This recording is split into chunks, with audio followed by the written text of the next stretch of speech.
Tell me a ghost story that sounds completely unbelievable but is entirely true.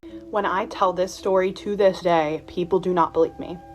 When I was a freshman in college, I was going to a private school in Pittsburgh.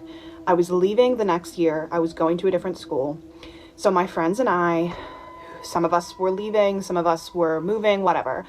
We decided we wanted to kind of hit all the different spots in Pittsburgh that we really liked. So we went to like Mount Washington. For those of you who don't know, it's like a really nice lookout over Pittsburgh. And there was a place near our school, and it was called the Fountain of Youth. It was essentially just like a well that people in the town used to go to when it was in use. So we went there. It was nighttime. It wasn't like midnight. It was like 9 or so. It wasn't super late.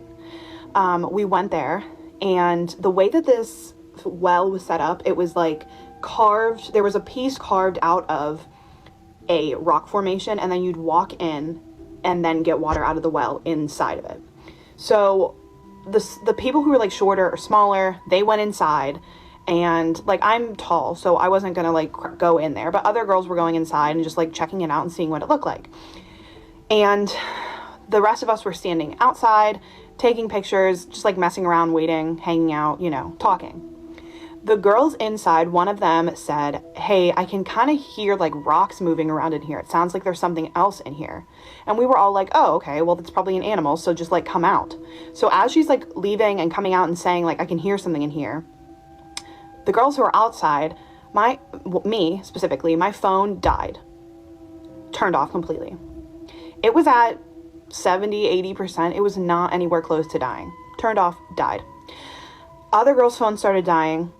Then we heard a growl, and it did not sound like an animal. It sounded more like a human being trying to mimic what an animal sounds like when they growl. And we found this out later, that the girls inside the cave heard the same exact thing coming from inside the cave. We heard it outside in the woods.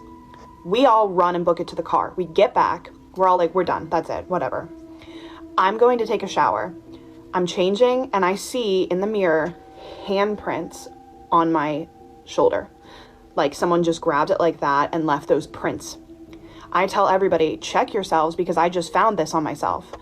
The one girl who was in the well lifts up her shirt. I look, she has 3 scratch marks down her back. I was like, nope, we're done. I started praying. I said, if there's something attached to us, get it away from us. I want no part of that. And that was it.